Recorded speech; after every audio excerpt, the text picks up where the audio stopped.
লীলা পুরুষোত্তম শ্রীকৃষ্ণ চতুর্দশ অধ্যায়। শ্রীকৃষ্ণের প্রতি ব্রহ্মার স্তব। ব্রহ্মা বললেন, হে পরমেশ্বর ভগবান, আপনি পরম আরাধ্য। তাই আমি আপনার সন্তুষ্টি বিধানের জন্য আপনার শ্রীপাদপদ্মে আমার প্রণতি এবং স্তুতি নিবেদন করছি। আপনার অঙ্গকান্তি বর্ষার জলভরা মেঘের মতো, তাই আপনার নাম ঘনশ্যাম। আপনি বিদ্যুতের মতো পীত বস্ত্রধারী। আপনি গোপরাজ নন্দের নিত্যপুত্র। আপনার মুখমণ্ডল গুঞ্জা বিরচিত কর্ণভূষণের দ্বারা বিভূষিত এবং মাথায় শিখিপুচ্ছ, মুকুট, বনফুলের মালা, বেত্র, বেণু ইত্যাদির দ্বারা ভূষিত হয়ে আপনার পরম সৌন্দর্য প্রকাশিত হয়েছে। আপনার শ্রীচরণ যুগল অতিশয় কোমল। আমি আপনার স্তব করছি। হে ভগবান, লোকে মনে করে যে আমি বৈদিক জ্ঞানের আধার এবং এই ব্রহ্মাণ্ডের সৃষ্টিকর্তা, কিন্তু এখন প্রমাণিত হলো যে আমিও আপনাকে সম্পূর্ণভাবে অবগত হতে পারিনি। যদিও একটি শিশুরূপে আপনি আমার সম্মুখে বিরাজ করছেন। আপনি আপনার গোপসখা এবং গোবৎসদের সঙ্গে একজন সাধারণ গ্রাম্য বালকের মতো খেলা করছেন, তা দেখে মনে হয় যেন আপনি যথেষ্ট শিক্ষাও লাভ করেননি। আপনাকে দেখে মনে হচ্ছে ঠিক যেন একটি অসহায় শিশু হাতে একদলা খাবার নিয়ে তার গোবৎসদের খুঁজে বেড়াচ্ছে। কিন্তু তা সত্ত্বেও আপনার দেহ এবং আমার দেহের মধ্যে এত গভীর পার্থক্য রয়েছে যে আপনার শক্তির অনুমান পর্যন্ত আমি করতে পারি না। ব্রহ্মসংহিতাতে তার বর্ণনা করে আমি বলেছি যে আপনার শরীর জড় নয়, তা সচ্চিদানন্দময় বিগ্রহ। ব্রহ্মসংহিতায় বর্ণনা করা হয়েছে যে ভগবানের শরীর চিন্ময়। ভগবানের সত্তার সঙ্গে তার দেহের কোনো পার্থক্য নেই। তার শরীরের প্রতিটি অঙ্গই অন্য সব কয়টি ইন্দ্রিয়ের কাজ করতে পারে। তিনি তার হাত দিয়ে দেখতে পারেন, তিনি তার চোখ দিয়ে শুনতে পারেন, তিনি তার পা দিয়ে নৈবেদ্য গ্রহণ করতে পারেন এবং তিনি তার মুখ দিয়ে সৃষ্টি করতে পারেন। ব্রহ্মা বললেন, ভক্তদের কল্যাণের জন্যই আপনি গোপশিশুরূপে আবির্ভূত হয়েছেন এবং যদিও আমি আপনার গোবৎস এবং সখাদের চুরি করে আপনার শ্রীপাদপদ্মে অপরাধ করেছি, তবুও আমি জানি আপনি আমার প্রতি কৃপা পরবশ। সেটাই আপনার অপ্রাকৃত গুণাবলী। আপনার ভক্তদের প্রতি আপনি অত্যন্ত স্নেহশীল। আপনি ভক্তবৎস, তাই আমার প্রতি আপনার এই অসীম স্নেহ। আমি আপনার শক্তির আদি অন্ত খুঁজে পাই না। আমি ব্রহ্মা, এই ব্রহ্মাণ্ডের সৃষ্টিকর্তা, কিন্তু তা সত্ত্বেও আপনার এই শিশুরূপের গুণরাশির অনুমান পর্যন্ত আমি করতে পারছি না। তখন সাধারণ লোকের আর কি কথা? আমি যদি আপনার এই শিশুরূপের দিব্য গুণাবলীসমূহ গণনা করতে না পারি, তাহলে আপনার দিব্য লীলাসমূহই বা আমি কিভাবে বুঝতে পারব? তাই ভগবদ্গীতায় যে বলা হয়েছে, যিনি অতি অল্প পরিমাণেও ভগবানের দিব্য লীলাসমূহ, তার আবির্ভাব লীলা এবং অপ্রকট লীলা বুঝতে পারেন, তিনি এই জড়দেহ পরিত্যাগ করার পর ভগবানের রাজ্যে প্রবেশ করার যোগ্যতা অর্জন করেন। বেদেও এই উক্তি সত্য বলে প্রতিপন্ন হয়েছে এবং সেখানে বলা হয়েছে যে পরমেশ্বর ভগবানকে জানার মাধ্যমে আমরা জন্ম মৃত্যুর বন্ধন থেকে মুক্ত হতে পারি। তাই আমি সকলকে সাবধান করে দিচ্ছি যেন তারা কখনো মনোধর্মপ্রসূত জ্ঞানের মাধ্যমে আপনাকে জানবার চেষ্টা না করে। আপনাকে জানার সবচাইতে প্রকৃষ্ট পন্থা হচ্ছে মনোধর্মপ্রসূত সব রকম জল্পনা কল্পনা পরিত্যাগ করে বিনীতভাবে ভগবদ্গীতা আদি শাস্ত্রগ্রন্থের মাধ্যমে অথবা আপনার চরণে সর্বতোভাবে নিবেদিত আত্মা কোনো মহাজনের শ্রীমুখ থেকে আপনার অপ্রাকৃত লীলাসমূহ শ্রবণ করা। কোনো রকম জল্পনা কল্পনা না করে ভগবত ভক্তের শ্রীমুখ থেকে ভগবত তত্ত্ব শ্রবণ করতে হয়। জড়জাগতিক অবস্থার পরিবর্তন করার কোনো প্রয়োজন হয় না। কেবল আপনার প্রদত্ত বাণী শ্রবণ করার মাধ্যমেই মানুষ তার জীবনের যথার্থ উদ্দেশ্য সাধন করতে পারেন। জড় ইন্দ্রিয়ের মাধ্যমে আপনাকে জানা যায় না, কিন্তু তবুও কেবল আপনার কথা শ্রবণ করার মাধ্যমে মানুষ ধীরে ধীরে অজ্ঞানের অন্ধকারকে পরাভূত করে আপনাকে জানতে পারে। আপনার অহৈতুকী কৃপার প্রভাবে আপনি ভক্তের হৃদয়ে প্রকাশিত হন। অন্য কোনোভাবে আপনাকে জানা যায় না। ভক্তিবিহীন জ্ঞানের মাধ্যমে আপনাকে জানার চেষ্টা কেবল সময়েরই অপচয় মাত্র। ভক্তি এতই অপূর্ব যে তার অতি অল্প অনুশীলন করার ফলেই মানুষ পরম পূর্ণতা লাভ করতে পারে।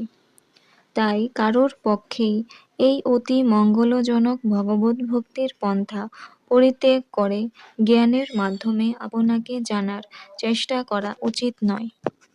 মনোধর্ম প্রসূত জল্পনা কল্পনার মাধ্যমে আপনার আংশিক প্রকাশ, আপনার বিশ্বরূপ দর্শন করা যেতে পারে, কিন্তু সব কিছুর পরম উৎসরূপে আপনাকে জানা যায় না। যারা কেবল মনোধর্ম প্রসূত জ্ঞানের প্রয়াসী, তারা কেবল তাদের শক্তির অপচয় করছে। ধানের তুষে প্রহার করলে যেমন তা থেকে চাল পাওয়া যায় না, ঠিক তেমনই ইন্দ্রিয়লব্ধ জ্ঞানের মাধ্যমে আপনাকে পাওয়া যায় না। অল্প একটু ধান ও ঢেঁকিতে ভাঙলে তা থেকে চাল পাওয়া যায়, কিন্তু পর্বত পরিমাণ তুষ থেকে এক মুঠো চাল পাওয়া যায় না। তাতে কেবল সময়েরই অপচয় হয়। হে পরম প্রভু, মানব সমাজের ইতিহাসে বহু দৃষ্টান্ত রয়েছে, যেখানে মানুষ বহু প্রচেষ্টার মাধ্যমেও পারমার্থিক স্তরে অধিষ্ঠিত হতে অক্ষম হয়ে কায় মনো বাক্যে আপনার সেবা করার ফলে আপনার দিব্য ধামে প্রবেশ করার সর্বশ্রেষ্ঠ সিদ্ধি লাভ করেছেন। ভক্তিযুক্ত সেবা ছাড়া জ্ঞান বা ধ্যানের মাধ্যমে আপনাকে জানা যায় না। তাই এই জড়জাগতিক কার্যে লিপ্ত থাকার সময়েও আপনার শ্রীপাদপদ্মের প্রতি ভক্তিযুক্ত হওয়া কর্তব্য এবং সর্বদাই আপনার অপ্রাকৃত মহিমা শ্রবণ এবং কীর্তন করা কর্তব্য। কেবলমাত্র আপনার মহিমা শ্রবণ কীর্তন করার ফলে আপনার দিব্য ধামে প্রবিষ্ট হওয়ার সালোক্য মুক্তি লাভ করা যায়। কেউ যখন আপনার দিব্য মহিমা শ্রবণ কীর্তন করার মাধ্যমে আপনার প্রতি অনুরক্ত হন এবং তার সমস্ত কর্মের ফল কেবল আপনার সন্তুষ্টি বিধানের জন্য আপনাকে উৎসর্গ করেন, তাহলে অনায়াসে তিনি আপনার পরম ধামে প্রবেশ করার সৌভাগ্য অর্জন করে নিত্য আনন্দে মগ্ন হন। যারা তাদের চিত্তকে সর্বতোভাবে কলুষমুক্ত করে নির্মল হতে পেরেছেন, তারাই কেবল আপনাকে জানতে পারেন, এবং তা আপনার মহিমা শ্রবণ কীর্তন করার মাধ্যমেই সম্ভব হয়। ভগবান সর্বব্যাপ্ত। শ্রীকৃষ্ণ ভগবদ্গীতায় নিজেই বলেছেন, আমাকে আশ্রয় করেই সব কিছু বিরাজ করছে, কিন্তু আমি কোনো কিছুতেই আবদ্ধ নই। যেহেতু ভগবান হচ্ছেন সর্বব্যাপ্ত, তাই কোনো কিছুই তার অজ্ঞাত নয়। পরমেশ্বর ভগবানের সর্বব্যাপকতা বদ্ধজীবের সীমিত জ্ঞানের মধ্যে কখনোই সীমাবদ্ধ হয় না। তাই কোনো মানুষ যখন তার মনকে পরমেশ্বর ভগবানের শ্রীপাদপদ্মে নিবদ্ধ করার ফলে চিত্তের একাগ্রতা অর্জন করেন, তখনই তিনি পরমেশ্বর ভগবানকে কিছু পরিমাণে জানতে পারেন। মনের কাজই হচ্ছে ইন্দ্রিয় উপভোগের বিষয়সমূহে বিচরণ করা। তাই যে মানুষ তার সমস্ত ইন্দ্রিয়গুলিকে ভগবানের সেবায় সর্বদা যুক্ত রাখতে সক্ষম হয়েছেন এবং তার চিত্তকে পরমেশ্বর ভগবানের শ্রীপাদপদ্মে নিবদ্ধ রাখতে পারেন। পরমেশ্বর ভগবানের শ্রীপাদপদ্মে চিত্তের এই একাগ্রতার নাম হচ্ছে সমাধি। এই সমাধি স্তরে অধিষ্ঠিত না হলে পরমেশ্বর ভগবানকে জানা সম্ভব নয়। অনেক দার্শনিক এবং বৈজ্ঞানিক আছেন যারা প্রকৃতিকে পুঙ্খানুপুঙ্খভাবে বিশ্লেষণ করার চেষ্টা করছেন। তাদের জড়া প্রকৃতিকে জানার এই জ্ঞান যদি এত উন্নত হয় যে তারা সবকটি গ্রহ নক্ষত্রের প্রতিটি পরমাণুকেও গণনা করতে পারেন, বা সূর্য, চন্দ্র এবং তারকাবলীর প্রতিটি রশ্মি গণনা করতে পারেন, কিন্তু তবুও তাদের পক্ষে পরমেশ্বর ভগবানের দিব্য গুণাবলী সমূহ গণনা করা সম্ভব হবে না। বেদান্ত সূত্রের প্রথমেই বলা হয়েছে যে পরমেশ্বর ভগবানই হচ্ছেন সমস্ত গুণের উৎস। সাধারণত তাকে বলা হয় নির্গুণ, অর্থাৎ তিনি সব রকমের গুণ থেকে মুক্ত। কিন্তু নির্বিশেষবাদীরা বলেন যে নির্গুণ মানে হচ্ছে তার কোনো গুণ নেই। যেহেতু তারা অপ্রাকৃত উপলব্ধির মাধ্যমে ভগবানের গুণাবলী উপলব্ধি করতে পারেন না, তাই তারা বলেন যে পরমেশ্বর ভগবানের কোনো গুণ নেই। কিন্তু প্রকৃতপক্ষে এই ধারণা অত্যন্ত ভ্রান্ত। ভগবানই হচ্ছেন সমস্ত গুণের উৎস। সমস্ত গুণাবলী নিরন্তর তার থেকেই প্রকাশিত হচ্ছে। তাই তিনি কিভাবে গুণহীন হবেন? আর কিভাবেই বা সীমিত চেতনা সম্পন্ন জীব ভগবানের গুণাবলীর বর্ণনা করবে? কেউ হয়তো ক্ষণিকের জন্য ভগবানের গুণাবলীর গণনা করতে পারে, কিন্তু তার গুণাবলী প্রতি মুহূর্তেই বর্ধিত হচ্ছে। তাই তার দিব্য গুণাবলী গণনা করা কারো পক্ষেই সম্ভব নয়। তাই তাকে বলা হয় নির্গুণ। তার গুণাবলী গণনা করা যায় না। জল্পনা কল্পনার মাধ্যমে ভগবানের অচিন্ত্য গুণাবলী সম্বন্ধে অবগত হওয়ার চেষ্টা করা কেবল অনর্থক পরিশ্রম ছাড়া আর কিছুই নয়। মনোধর্ম প্রসূত জ্ঞানের মাধ্যমে অথবা যৌগিক শরীর চর্চার মাধ্যমে যোগ সিদ্ধি লাভ করার কোনোই প্রয়োজনীয়তা নেই। আমাদের কেবল জানতে হবে যে এই দেহের সুখ এবং দুঃখ পূর্ব থেকেই নির্ধারিত করা হয়েছে। দেহের দুঃখের নিরসন করে সুখ লাভের প্রয়াস করার কোনোই সার্থকতা নেই। সর্বশ্রেষ্ঠ পন্থা হচ্ছে সর্বদা শ্রদ্ধাবনত চিত্তে কায় মনো বাক্যে ভগবানের সেবা করার মাধ্যমে ভগবানের শ্রীপাদপদ্মে প্রপত্তি করা। এই অপ্রাকৃত শ্রমের মধ্যেই নিহিত রয়েছে আমাদের অস্তিত্বের যথার্থ সার্থকতা। এছাড়া অন্য কোনো প্রচেষ্টার মাধ্যমে পরম তত্ত্বকে কখনোই জানা যায় না। তাই যারা যথার্থ বুদ্ধিমান তারা পরমেশ্বর ভগবানকে, পরম সত্যকে মনোধর্ম প্রসূত জ্ঞান অথবা যৌগিক প্রক্রিয়ার মাধ্যমে জানবার চেষ্টা করেন না। পক্ষান্তরে তারা ভক্তি সহকারে ভগবানের সেবায় যুক্ত হয়ে তার কৃপার উপর সম্পূর্ণভাবে নির্ভর করে থাকেন। তারা জানেন যে এই দেহের সুখ দুঃখ সমস্তই পূর্বকৃত কর্মের ফল অনুসারে আপনা থেকেই আসে। কেউ যদি ভগবত ভক্তি পরায়ণ সরল জীবন যাপন করেন, তখন আপনা থেকেই তারা ভগবত ধামে প্রবেশ করার সৌভাগ্য অর্জন করেন। প্রকৃতপক্ষে প্রতিটি জীবই হচ্ছেন পরমেশ্বর ভগবানের বিভিন্ন অংশ। প্রত্যেকেই হচ্ছেন পরমেশ্বর ভগবানের সন্তান। তাই ভগবানের সঙ্গে দিব্য আনন্দ উপভোগ করার অধিকার সকলেরই রয়েছে। কিন্তু জড়া প্রকৃতির সংস্পর্শে আসার ফলে এই জড়া প্রকৃতিকে ভোগ করার বাসনার উদয় হওয়ার ফলে বদ্ধ জীব সেই অধিকার হারিয়ে ফেলেছে। কেউ যখন ভগবানের সেবায় যুক্ত হয়ে ভগবানের কাছে ফিরে যাওয়ার এই সরল পন্থা অবলম্বন করেন, তখন থেকেই তিনি জড়া প্রকৃতির কলুষ থেকে মুক্ত হয়ে অপ্রাকৃত স্তরে ভগবানের সঙ্গ লাভ করার সৌভাগ্য অর্জন করেন। ভগবান শ্রীকৃষ্ণের শক্তি পরীক্ষা করার জন্য ব্রহ্মা অত্যন্ত সন্দিহান জীব রূপে ভগবানের সামনে উপস্থিত হয়েছিলেন। তিনি ভগবানের গোবৎস এবং সখাদের হরণ করে দেখতে চেয়েছিলেন কিভাবে ভগবান তাদের পুনরুদ্ধার করেন। এইভাবে আচরণ করার পর ব্রহ্মা স্বীকার করেছিলেন যে তার সেই প্রচেষ্টা চরম ধৃষ্টতায় পরিণত হয়েছে, কেননা তিনি সমস্ত শক্তির উৎস পরমেশ্বর ভগবানের কাছে তার নিজের শক্তির পরীক্ষা করছিলেন। প্রকৃতিস্থ হওয়ার পর ব্রহ্মা দেখলেন যে এই জড়া প্রকৃতির সমস্ত জীবের তুলনায় যদিও তিনি হচ্ছেন সবচাইতে শক্তিশালী, কিন্তু পরমেশ্বর ভগবানের শক্তির কাছে তার শক্তি নিতান্তই নগণ্য। জড় জগতের বৈজ্ঞানিকেরা পারমাণবিক অস্ত্র আদি নানা রকম অদ্ভুত বস্তু উদ্ভাবন করেছেন, এবং এই গ্রহের কোনো শহরে বা কোনো স্থানে যখন তা প্রয়োগ করা হয়, তখন এই অতি শক্তিশালী অস্ত্রগুলি সেই জায়গাকে ধ্বংস করে দিতে পারে।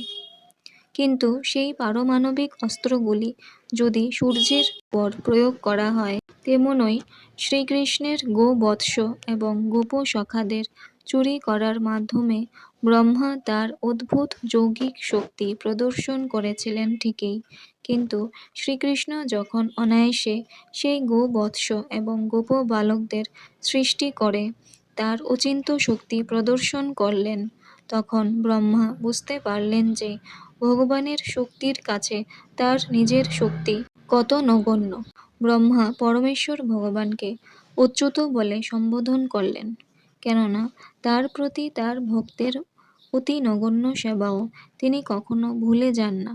তিনি তার ভক্তদের প্রতি এতই কৃপাপরায়ণ এবং স্নেহময় যে তাদের অতি অল্প সেবাও তিনি গভীর আন্তরিকতার সঙ্গে গ্রহণ করেন। ব্রহ্মা অবশ্যই ভগবানের অনেক সেবা করেছেন।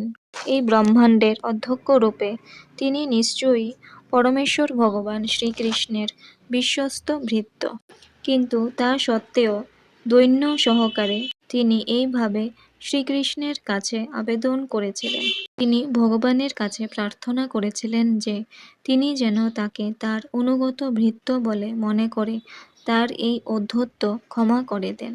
তিনি স্বীকার করেছিলেন যে ব্রহ্মা রূপে তার উচ্চ পদের গর্বে তিনি গর্বান্বিত হয়ে উঠেছিলেন। যেহেতু তিনি হচ্ছেন এই জড়জগতে ভগবানের রজগুণের অবতার, তাই এই রকম আচরণ তার পক্ষে স্বাভাবিক, তাই তিনি এই ভুল করেছিলেন। কিন্তু দয়া করে শ্রীকৃষ্ণ যেন তার ভৃত্যের সেই সমস্ত অপরাধ মার্জনা করেন। ব্রহ্মা তার প্রকৃত অবস্থা উপলব্ধি করতে পারলেন, যদিও তিনি হচ্ছেন এই ব্রহ্মাণ্ডের নিয়ন্তা। ক্ষিতি, অপ, তেজ, মরুত, বোম, মন, বুদ্ধি এবং অহংকার সমন্বিত এই জড় ব্রহ্মাণ্ডের সৃষ্টিকর্তা, কিন্তু তবুও পরমেশ্বর ভগবানের তুলনায় তার শক্তি নিতান্তই নগণ্য। আমাদের দৃষ্টিভঙ্গির পরিপ্রেক্ষিতে এই ব্রহ্মাণ্ড বিশাল হতে পারে, কিন্তু পরমেশ্বর ভগবান শ্রীকৃষ্ণের কাছে তা হচ্ছে ধূলিকণা সদৃশ। এই ব্রহ্মাণ্ড যতই বড় হোক না কেন তা সীমিত, তাকে মাপা যায়। আমাদের শরীরের মাপ যেমন আমাদের হাতের মাপে 3.5 হাত, প্রত্যেকেরই শরীরের দৈর্ঘ্য হচ্ছে তার হাতের মাপে 3.5 হাত। এই ব্রহ্মাণ্ড আমাদের কাছে একটা বিরাট শরীর বলে মনে হতে পারে, কিন্তু ব্রহ্মার কাছে এই ব্রহ্মাণ্ডের মতো অনন্ত কোটি ব্রহ্মাণ্ড রয়েছে। অসংখ্য ধূলিকণা যেমন জানালার ছিদ্র দিয়ে ঘরের মধ্যে ভেসে বেড়ায়, তেমনই অনন্ত কোটি ব্রহ্মাণ্ড মহাবিষ্ণুর রোমকূপ থেকে বেরিয়ে আসছে, এবং সেই মহাবিষ্ণু হচ্ছেন শ্রীকৃষ্ণের অংশ প্রকাশ। এইভাবে আমরা বুঝতে পারি যে যদিও এই ব্রহ্মাণ্ডে ব্রহ্মাই হচ্ছেন সর্বশ্রেষ্ঠ জীব, কিন্তু পরমেশ্বর ভগবান শ্রীকৃষ্ণের কাছে তিনি অতি নগণ্য। তাই ব্রহ্মা নিজেকে মায়ের কোলে ক্রীড়ারত একটি শিশুর সঙ্গে তুলনা করলেন। মায়ের কোলে শিশু যখন হাত পা ছুড়ে খেলা করে, তখন যদি তার ছোট ছোট পা গুলি মায়ের শরীর স্পর্শ করে, তাতে কি মা কোনো অপরাধ নেন? অবশ্যই নেন না। তেমনই ব্রহ্মা যত মহতই হন না কেন, তবুও তিনি পরমেশ্বর ভগবানের শিশু সন্তানের মতো। ভগবানের শক্তি সর্বব্যাপক। জগতে এমন কোনো জায়গা নেই যেখানে তার শক্তি কার্যকরী নয়। সব কিছুই ভগবানের শক্তিকে আশ্রয় করে বিরাজ করছে। তাই এই ব্রহ্মাণ্ডের ব্রহ্মা অথবা অনন্ত কোটি সমস্ত ব্রহ্মাণ্ডের ব্রহ্মারা সকলেই পরমেশ্বর ভগবানের শক্তিকে আশ্রয় করে বর্তমান। তাই ভগবানকে মায়ের সঙ্গে তুলনা করা হয়েছে, এবং মায়ের কোলকে আশ্রয় করে যারা রয়েছে তারা সকলেই তার শিশু সন্তান। সেই শিশু যদি কোনো সময় তার পা ছুঁড়ে তার মায়ের বুকে লাথি মারে, তাতে মা কখনো শিশুর প্রতি অসন্তুষ্ট হন না। ব্রহ্মা তারপরে বললেন যে মহাপ্রলয়ের পরে যখন আবার নতুন করে ব্রহ্মাণ্ডের সৃষ্টি হলো, তখন নারায়ণের নাভিপদ্ম থেকে একটি পদ্ম প্রকাশিত হয় এবং সেই পদ্মের মধ্যেই তার জন্ম হয়েছিল। ব্রহ্মাণ্ডকে স্বর্গ, মর্ত্য, পাতাল এই তিনটি ভাগে ভাগ করা হয়।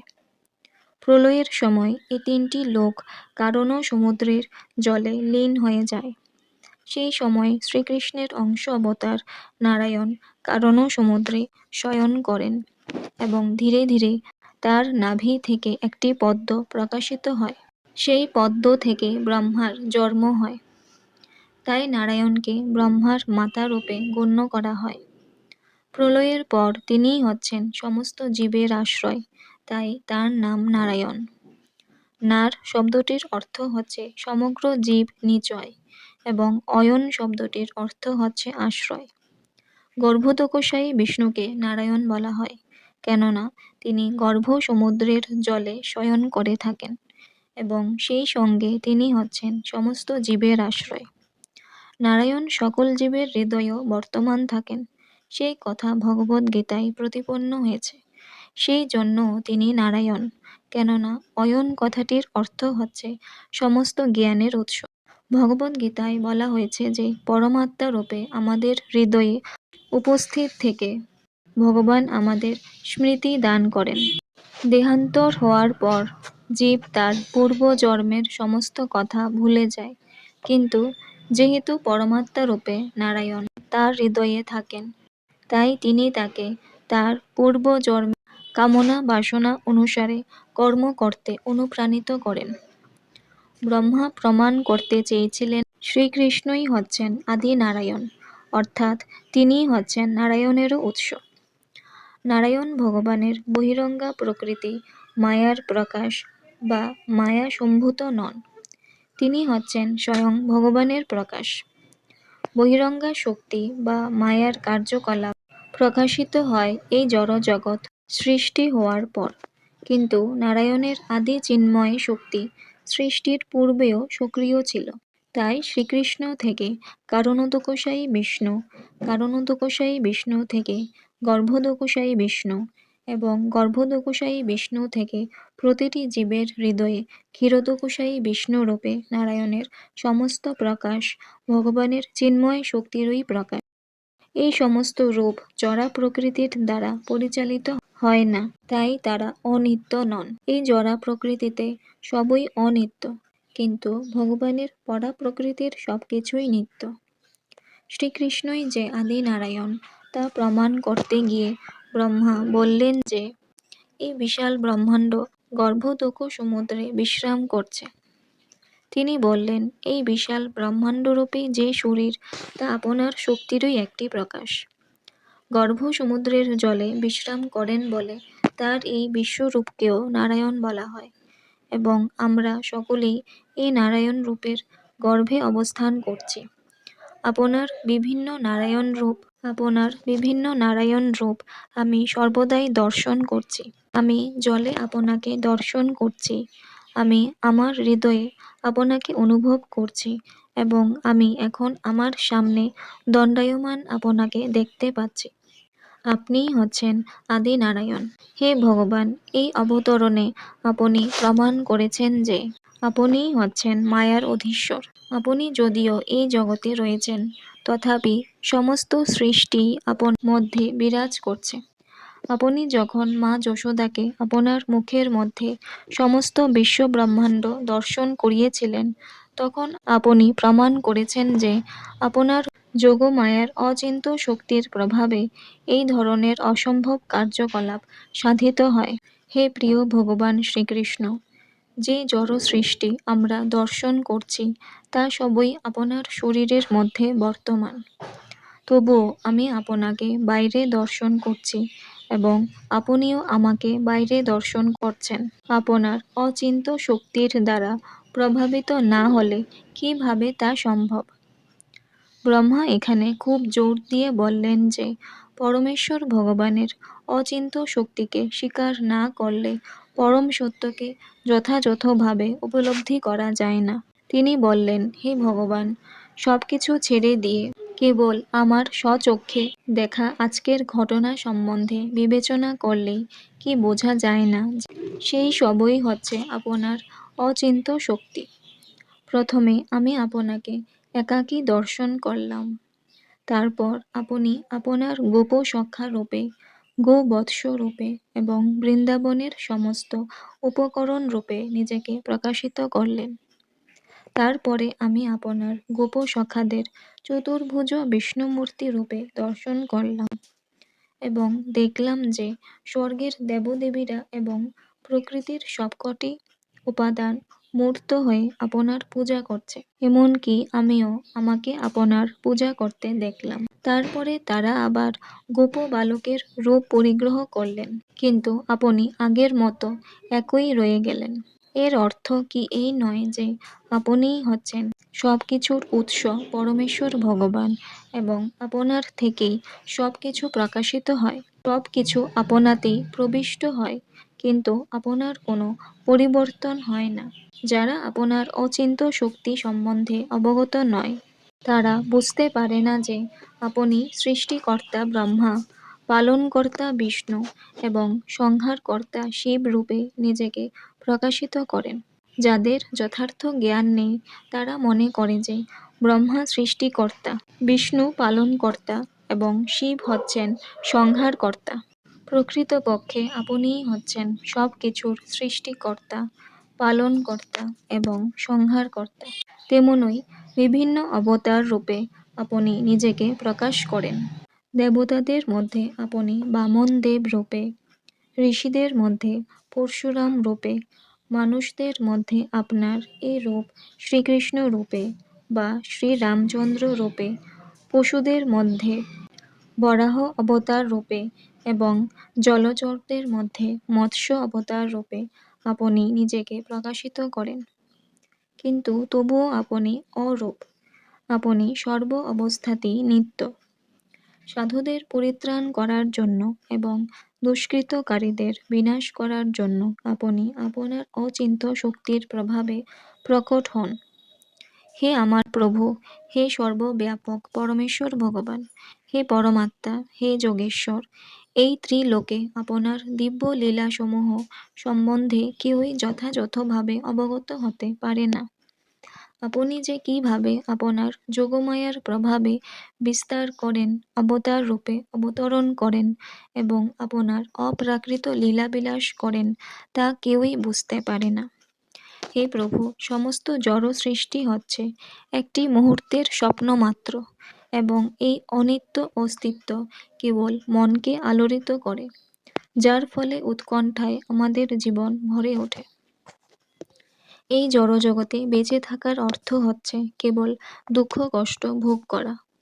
কিন্তু তবুও যেহেতু এই জড়জগৎ আপনার থেকেই প্রকাশিত হয়েছে, তাই এই জগতে এই অনিত্য অস্তিত্ব সুখদায়ক বলে মনে হয়, কেননা আপনি সৎ, চিৎ এবং আনন্দময়। তাই আমি এখন বুঝতে পারছি যে আপনিই হচ্ছেন পরম আত্মা, পরম সত্য এবং আদিপুরুষ।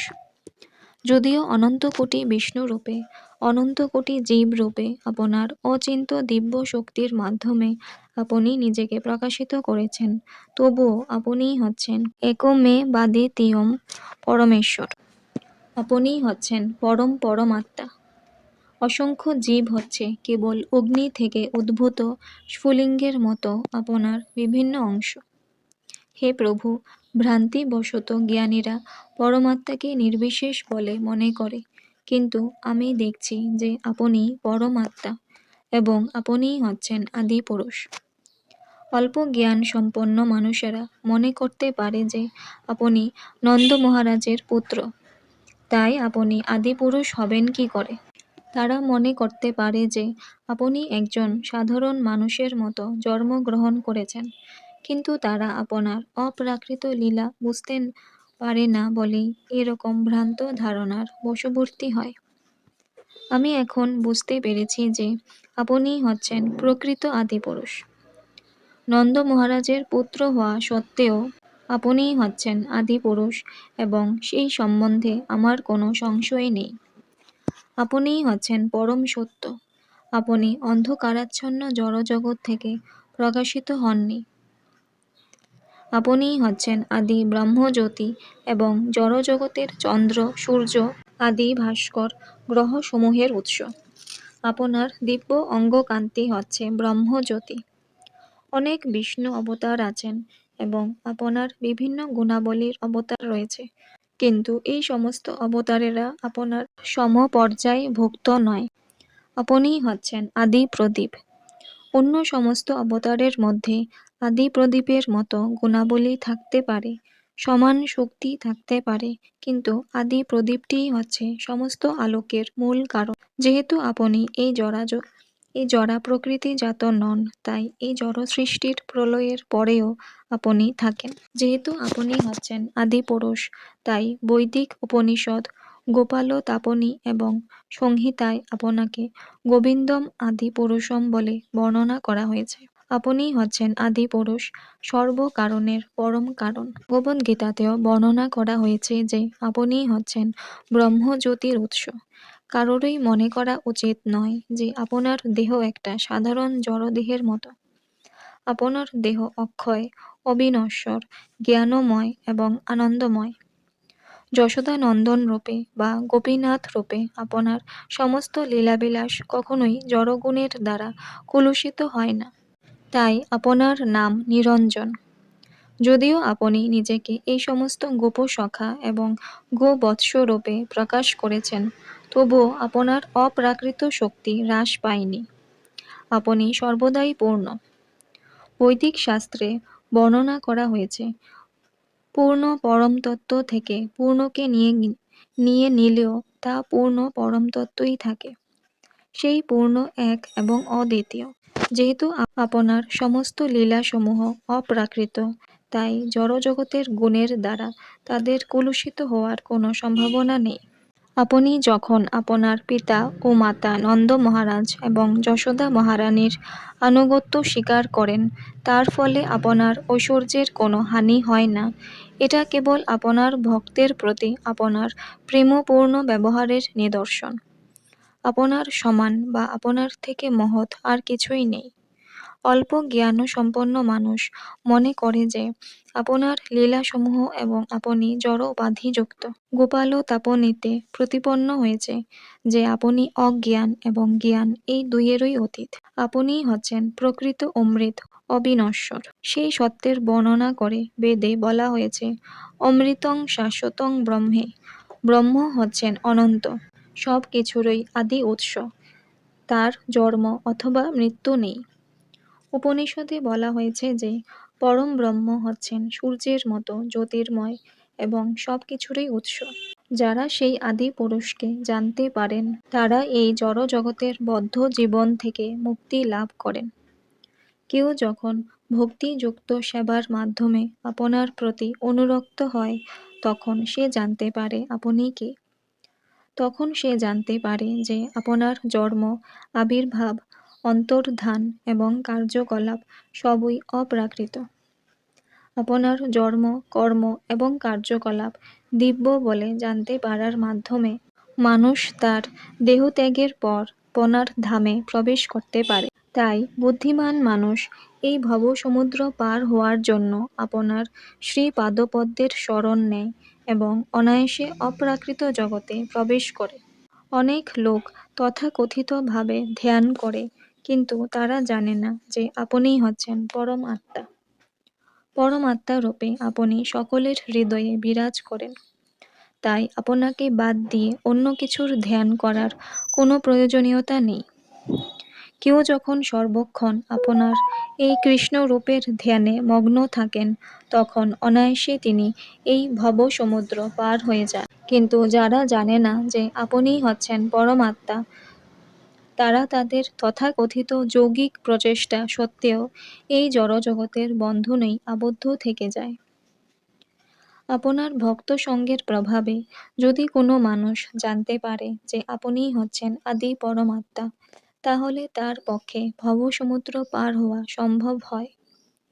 দৃষ্টান্ত স্বরূপ বলা যায় যে রজ্জুতে সর্পভ্রম হওয়ার ফলে যে ভয়ের উদয় হয়, রজ্জুটি যে সর্প নয় তা জানার পর সেই ভয় থেকে সে মুক্ত হয়।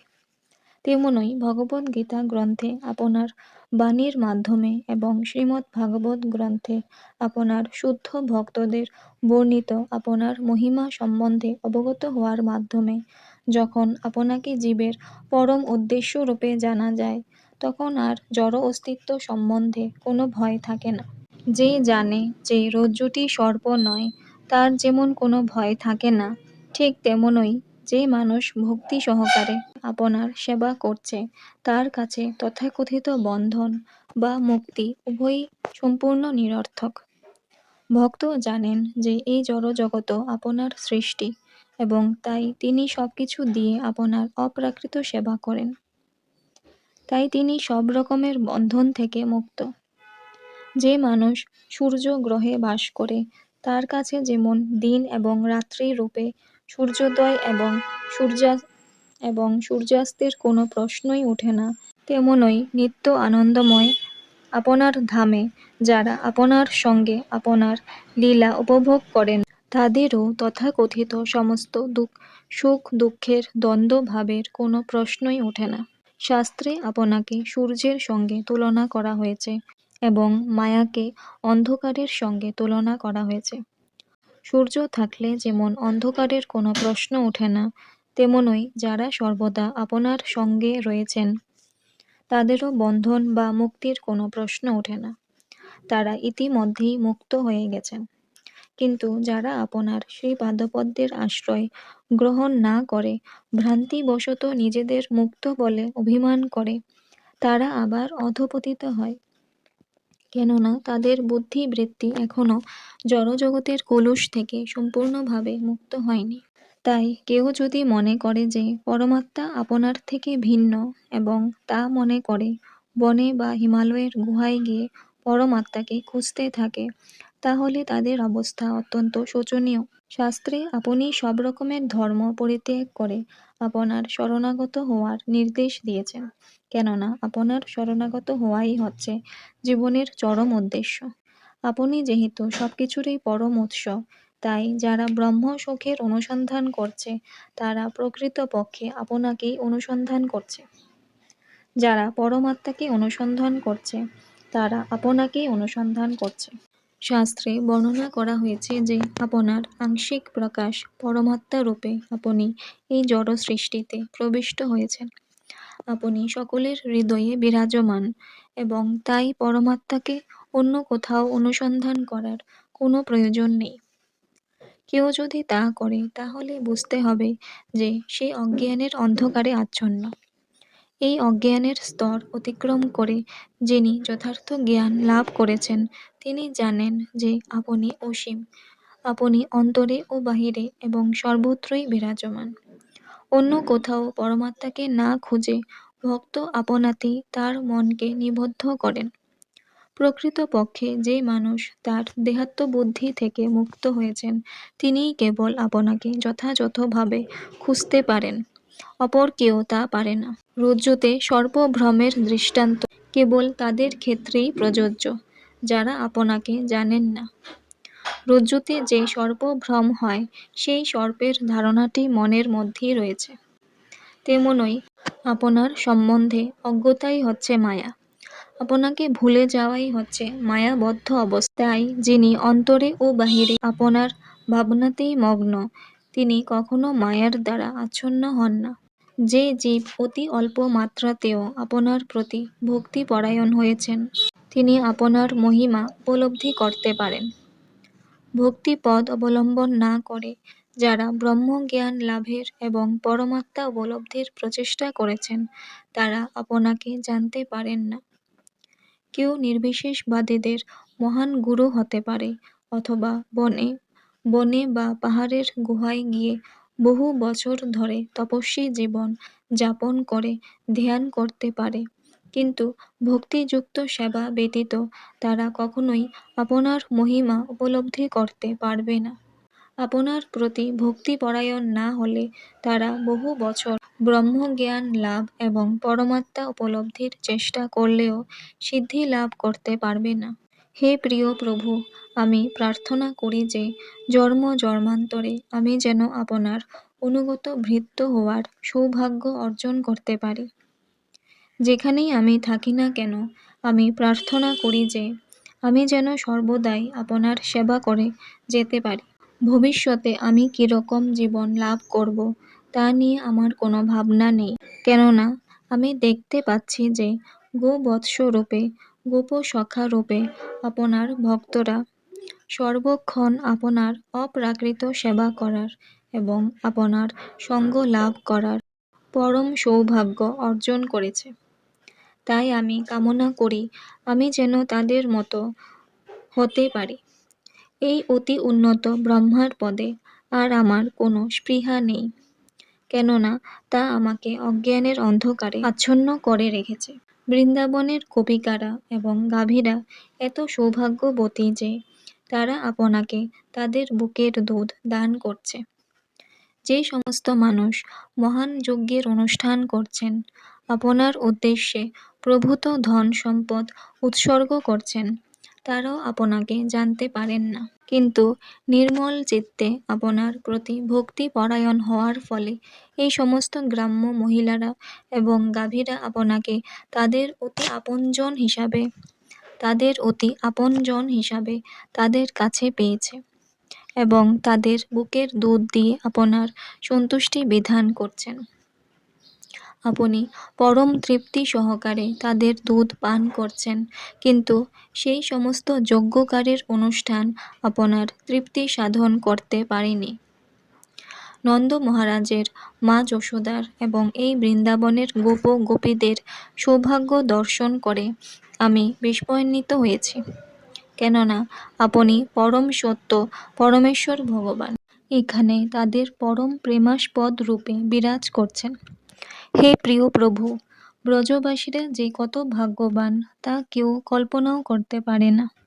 আমরা হচ্ছি দেবতা, জীবের বিভিন্ন ইন্দ্রিয়ের নিয়ন্তা, এবং সেই সৌভাগ্য লাভে আমরা গর্বিত।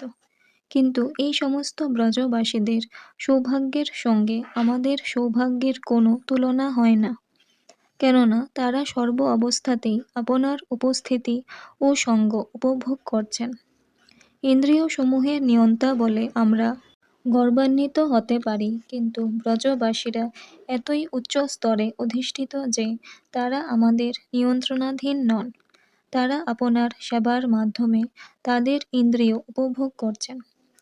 তাই আপনি যদি কৃপা করে পরবর্তী জীবনে আমাকে বৃন্দাবনে জন্মলাভ করার সৌভাগ্য প্রদান করেন, তাহলে আমি নিজেকে পরম ভাগ্যবান বলে মনে করব।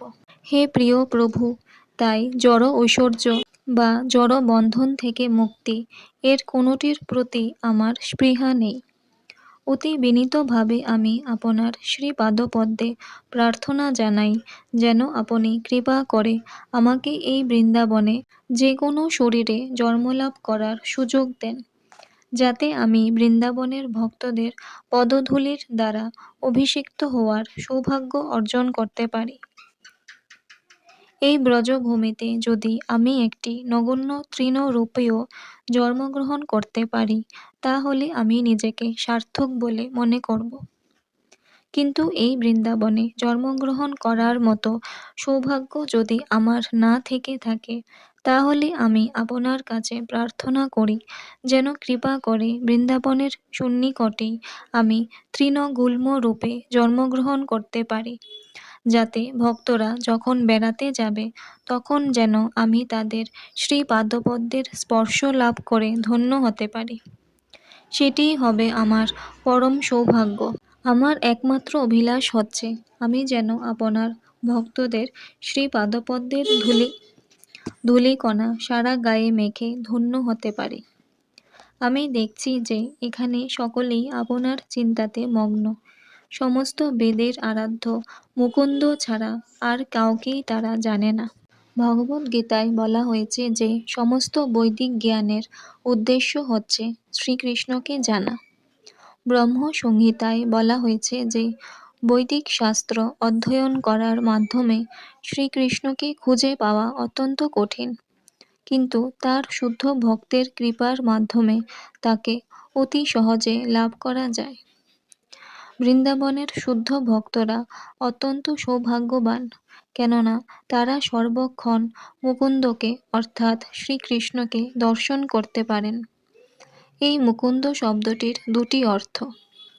মুখ শব্দটির অর্থ হচ্ছে মুক্তি। শ্রীকৃষ্ণ মুক্তি দান করে দিব্য আনন্দ দান করেন, তাই তার নাম মুকুন্দ। এর আরেকটি অর্থ হচ্ছে কুন্দ ফুলের মতো সুন্দর হাস্যোজ্জ্বল তার মুখ। বৃন্দাবনের শুদ্ধ ভক্তদের সঙ্গে অন্য ভক্তদের পার্থক্য হচ্ছে যে বৃন্দাবনবাসীদের কৃষ্ণ সঙ্গ লাভের বাসনা ছাড়া আর কোনো বাসনা নেই।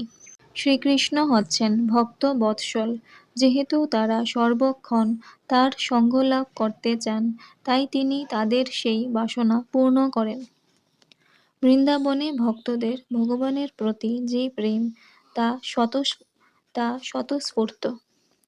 শাস্ত্রের নির্দেশ অনুসারে তাদের বৈধি ভক্তির অনুশীলন করতে হয় না। তাদের কোনো রকম বিধিনিষেধ পালন করতে হয় না, কেননা তারা স্বাভাবিকভাবেই শ্রীকৃষ্ণের প্রতি দিব্য অনুরাগ লাভ করেছেন। যারা দিব্য ভগবৎ প্রেম লাভ করতে পারেননি, তাদের জন্যই শাস্ত্রের বিধিনিষেধগুলি দেওয়া হয়েছে। ব্রহ্মাও ভগবানের ভক্ত, কিন্তু তাকেও বৈধি ভক্তির অনুশীলন করতে হয়। তিনি বৃন্দাবনে জন্মলাভ করার সৌভাগ্য অর্জন করার জন্য ভগবানের কাছে প্রার্থনা করেছেন। তিনি বৃন্দাবনে জন্মলাভ করার সৌভাগ্য অর্জন করার জন্য ভগবানের কাছে প্রার্থনা করেছেন, যাতে তিনি ভগবানের প্রতি স্বতঃস্ফূর্ত প্রেম লাভ করতে পারেন। ব্রহ্মা বললেন, হে প্রভু, মাঝে মাঝে আমি অবাক হয়ে ভাবি, কৃতজ্ঞতার বশবর্তী হয়ে কিভাবে আপনি ব্রজবাসীদের প্রেমের প্রতিদান দেবেন। আমি জানি যে আপনিই হচ্ছেন সমস্ত আশীর্বাদের পরম উৎস, কিন্তু তবুও আমি আশ্চর্য হয়ে ভাবি কিভাবে আপনি আপনার প্রতি তাদের সমস্ত সেবার প্রতিদান দেবেন। আমি ভাবি আপনি কত কৃপালু, কত মহৎ যে স্নেহময়ী মাতৃরূপ নিয়ে পুতনা আপনাকে হত্যা করতে সেও আপনার মাতৃপদ লাভ করে মুক্তি লাভ করেছে। অঘাসুর, বকাসুর আদি সমস্ত অসুরেরাও মুক্তি লাভ করেছে। তাই বিস্ময় বিহ্বল হয়ে আমি ভাবি, যে সমস্ত ব্রজবাসীরা তাদের শরীর, তাদের মন, তাদের প্রেম, তাদের গৃহ সবকিছু আপনার সেবায় উৎসর্গ করেছে, তাদের ঋণ আপনি কিভাবে শোধ করবেন। মহাপাপিনী শিশুঘাতিনী সেই পুতনা আপনাকে হত্যা করতে এসেছিল। তাকে যখন আপনি মাতৃপদ দান করে নিজেকে সম্পূর্ণরূপে তার কাছে অর্পণ করেছেন, তখন এই বৃন্দাবনবাসীদের কাছে আপনি যে কত ঋণী তা তো কেউ কল্পনাও করতে পারে না। তাই আমার মনে হয় যে ব্রজবাসীদের এই ভালোবাসার ঋণ শোধ করতে অক্ষম হয়ে আপনি তাদের কাছে চিরঋণী থেকে যাবেন। হে প্রভু, আমি বুঝতে পারি যে ব্রজবাসীদের এই অপূর্ব মহিমামণ্ডিত সেবা আপনার প্রতি স্বতঃস্ফূর্তভাবে সবকিছু উৎসর্গ করার স্বাভাবিক প্রবৃত্তিরই প্রকাশ। শাস্ত্রে বলা হয় যে মায়ার প্রভাবেই জড় বিষয় এবং গৃহের প্রতি আসক্তি জন্মায়, যার ফলে বদ্ধ জীব এই জড়জগতের বন্ধনে আবদ্ধ হয়ে পড়ে। কিন্তু যারা নিরন্তর কৃষ্ণ ভাবনার অমৃত পান করেছেন, তাদের কোনো বন্ধনই থাকে না। কৃষ্ণ প্রেমে মগ্ন হওয়ার ফলে ব্রজবাসীরা সব রকম বন্ধন থেকে মুক্ত। যেহেতু তাদের সমস্ত আসক্তি আপনাতেই কেন্দ্রীভূত হয়েছে, তাই তাদের গৃহ মন্দিরে পরিণত হয়েছে, কেননা আপনি সর্বক্ষণ সেখানে বিরাজ করছেন এবং যেহেতু আপনার জন্য তারা সবকিছু ভুলে গেছেন, তাই আপনার প্রতি তাদের প্রেম অপ্রতিহত রূপে প্রবাহিত হচ্ছে। কৃষ্ণ ভাবনাময় ভাবিত মানুষের দেহ, এবং তারা কখনো মায়ার দ্বারা মোহাচ্ছন্ন হন না। আমি আরও বুঝতে পারছি যে গোপ শিশুরূপে আপনার এই আবির্ভাব আপনার অপ্রাকৃত লীলাবিলাস। গোপ গোপীদের ভালোবাসায় আপনি এতই কৃতজ্ঞ যে আপনি সব সময় তাদের কাছে থেকে আপনাকে ভালোবাসতে তাদের অনুপ্রাণিত করছেন।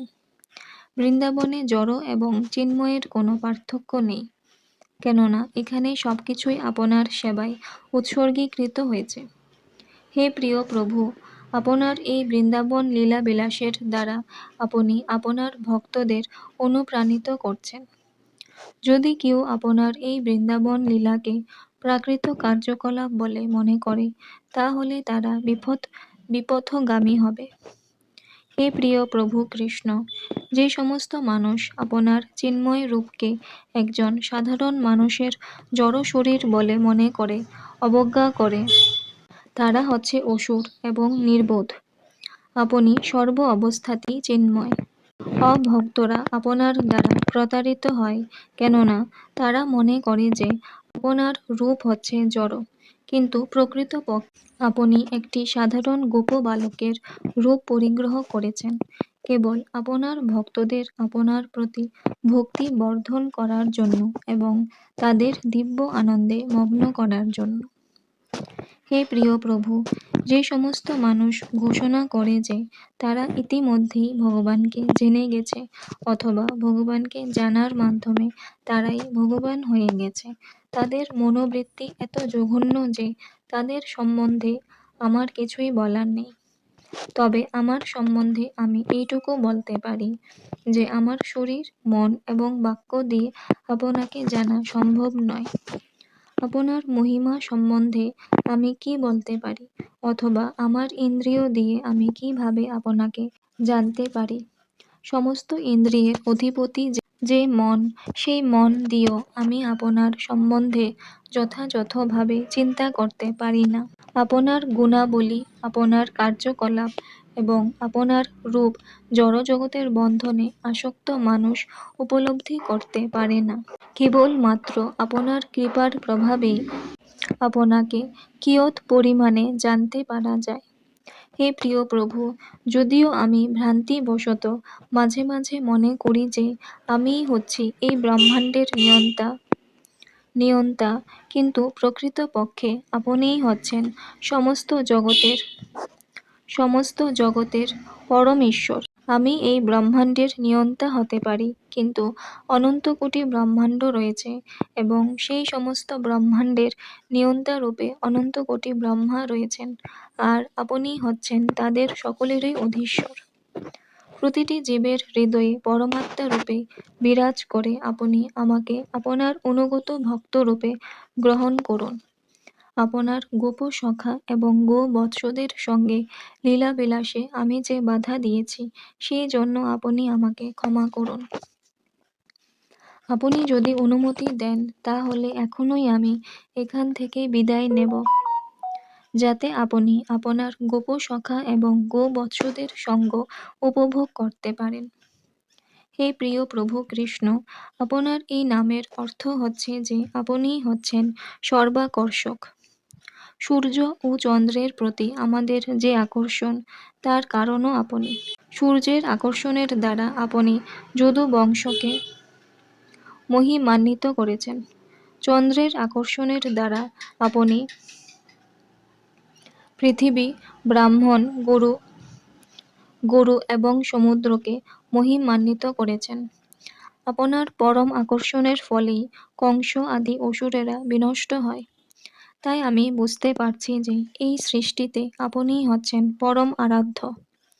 এই জড়জগতের প্রলয় পর্যন্ত আপনি আমার বিনীত প্রণতি গ্রহণ করুন।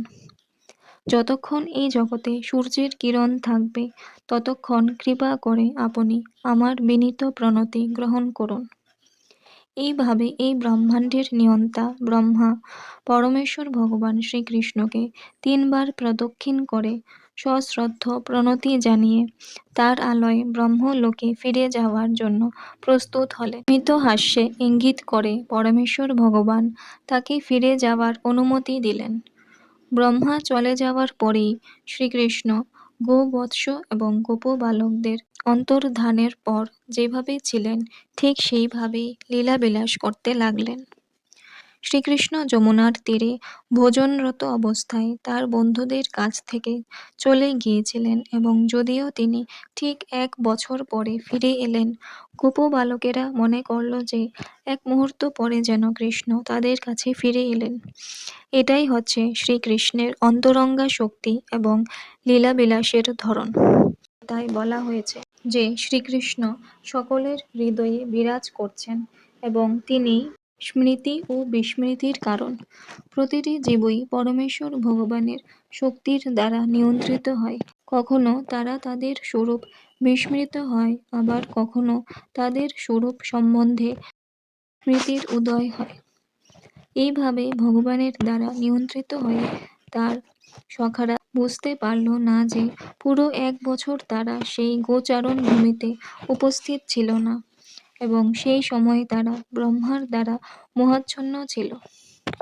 কৃষ্ণ যখন তাদের কাছে এলো তখন সেই সমস্ত গোপ বালকেরা ভাবল 1 নিমেষের মধ্যেই যেন কৃষ্ণ তাদের কাছে ফিরে এসেছে।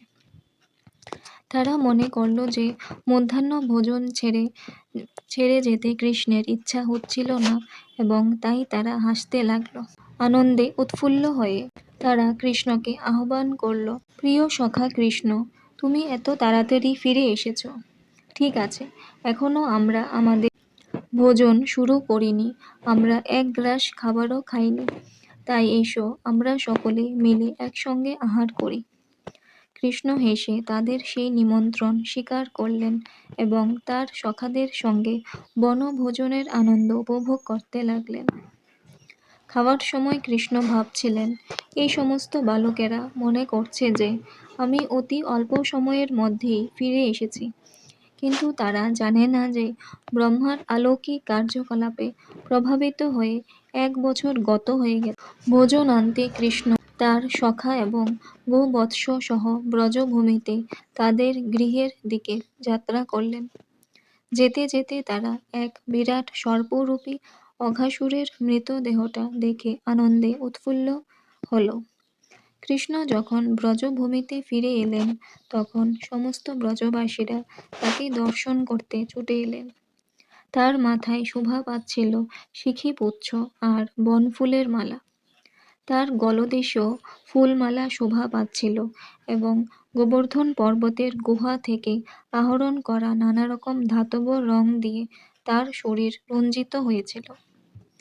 সকলের কাছেই ছিল মহিষের সিংহের বাঁশি আর যষ্টি এবং তারা সকলেই তাদের গোবৎসদের নাম ধরে ডাকছিল।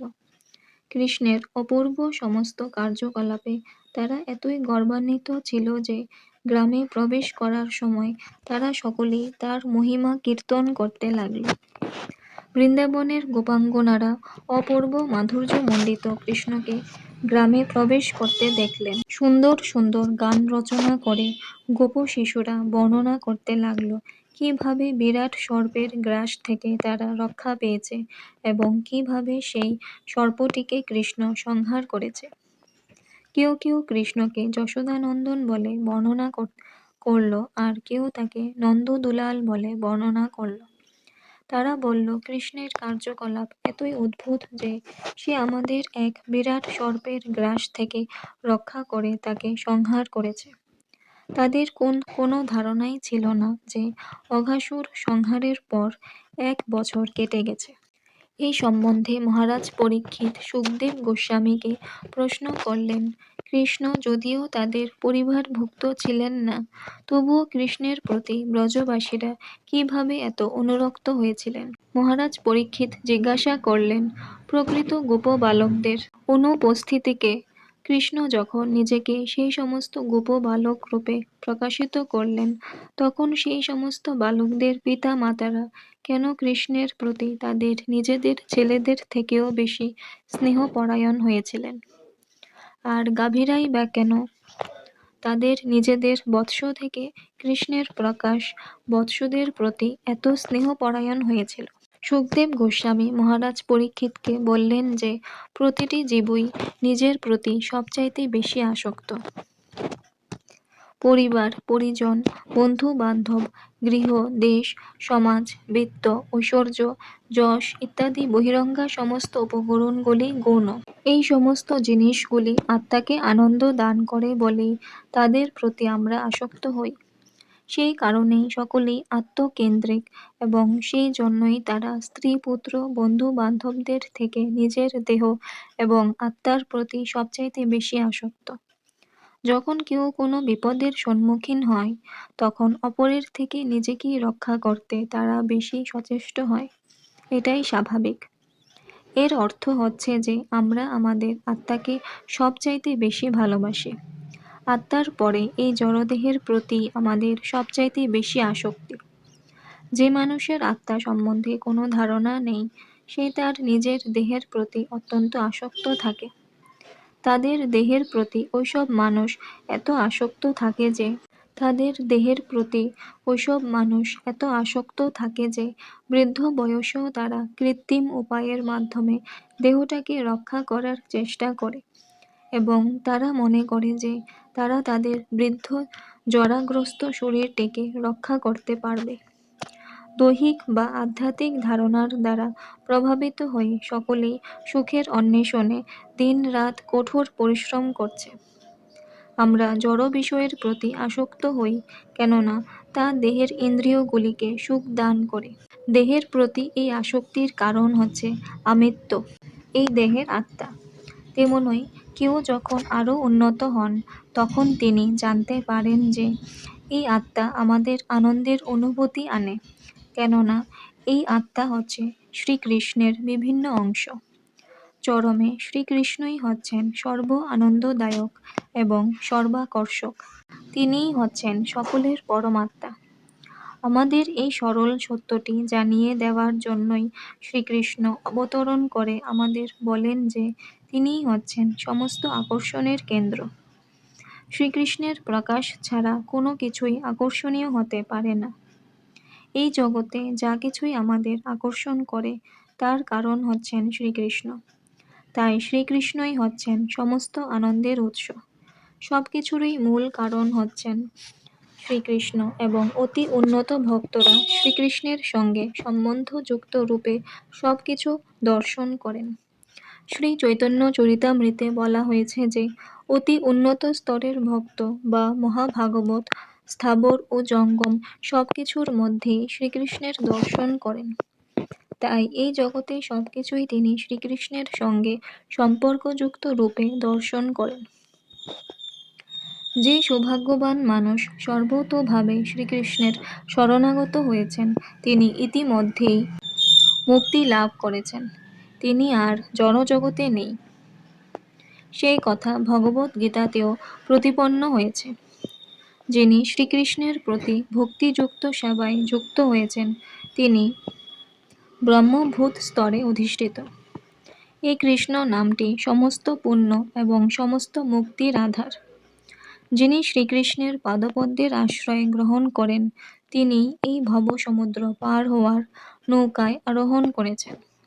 তার কাছে এই বিশাল ভবসমুদ্র গোষ্পদে পরিণত হয়েছে। শ্রীকৃষ্ণই হচ্ছেন সমস্ত মহাত্মাদের পরম প্রেমাস্পদ এবং তিনিই হচ্ছেন জড় জগতের পরম আশ্রয়। যিনি কৃষ্ণ ভাবনাময় ভক্তির স্তরে উন্নীত হয়েছেন তার কাছে বৈকুণ্ঠ বা চিৎ জগৎ আর দূরে নেই।